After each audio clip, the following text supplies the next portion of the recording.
Alors comment faciliter les coopérations? Parce que c'est bien l'un des problèmes.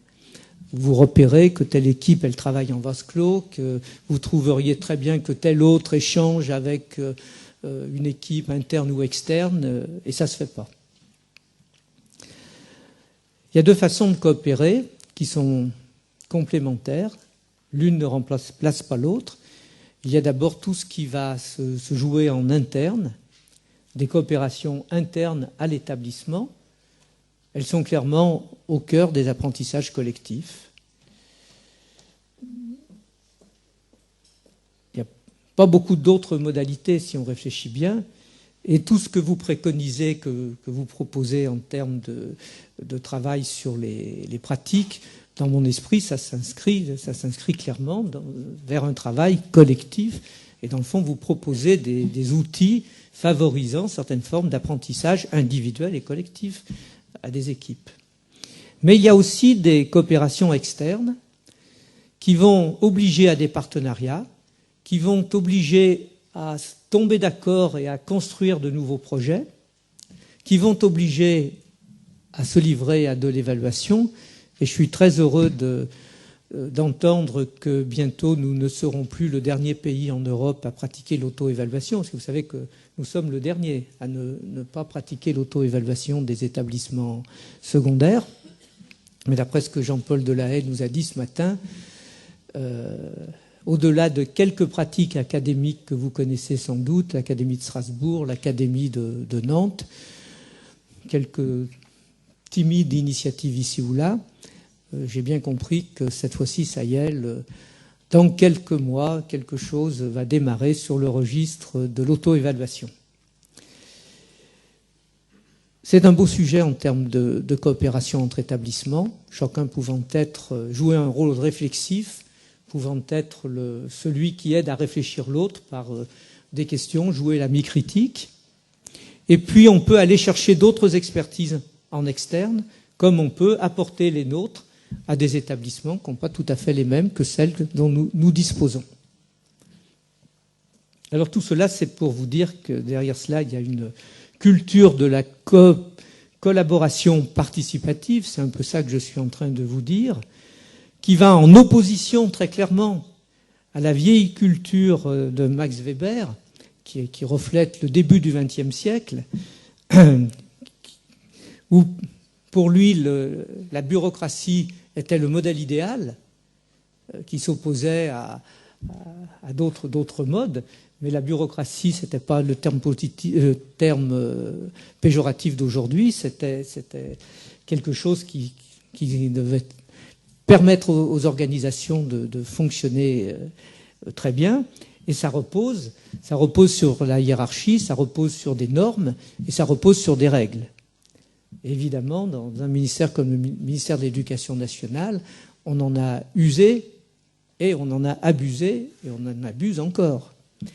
Mais quand même, nous sommes en train d'évoluer vers quelque chose qui fait davantage appel à des groupes ad hoc, à des groupes projets. On valorise des réseaux fonctionnels, jadis les ZEP, hier les rares, aujourd'hui les clairs, d'autres formes de réseaux. Tout à l'heure, je parlais des réseaux d'échange qui sont extrêmement intéressants. Et puis, on introduit de plus en plus, depuis, on va dire, 5-6 ans, ce que l'on nomme le pilotage par les résultats. Il y a antagonisme entre les deux. Et on voit très bien que si demain ou après-demain, un pouvoir politique décidait de davantage responsabiliser, davantage faire confiance, davantage donner d'autonomie aux établissements du bout de la chaîne, ça supposerait, pour que cela soit possible, crédible et que ça fonctionne, que toute la technostructure soit organisée de façon ad hoc par rapport à cela. Mais on ne peut pas demander à nos bureaux du ministère, des rectorats et des inspections académiques, qui fonctionnent depuis, on va dire, un siècle, d'une certaine façon que vous connaissez bien, d'accompagner du jour au lendemain des établissements qui deviendraient autonomes. C'est antinomique. Quelqu'un l'a très très bien compris, et j'ai trouvé que c'était très courageux de sa part, c'est Valérie Pécresse. Parce qu'elle a fait voter sa loi sur l'autonomie des universités en 2007. Et donc les universités qui l'ont souhaité, par vagues successives, 83 universités en France. Aujourd'hui, 75 sont désormais autonomes et les dernières le seront dans quelques mois. Mais ce n'est pas cela la mesure la plus audacieuse qu'elle a prise. Elle a bien compris que les universités ne sont pas rattachées aux rectorats locaux, sont rattachées à la Direction générale de l'enseignement supérieur et de l'insertion professionnelle, la DGCIP à Paris. Et elle a très bien compris que si la structure ministérielle restait à l'identique, ça ne servirait à rien d'avoir donné l'autonomie aux universités. Et elle a pris, tout de suite après le vote de sa loi, une mesure ultra spectaculaire. Elle a complètement remis à plat l'organisation de son ministère. Alors je vous invite, si vous ne l'avez pas fait, d'aller voir l'organigramme du ministère de l'Enseignement supérieur. Vous verrez, il correspond. C'est pas du tout un organigramme pyramidal.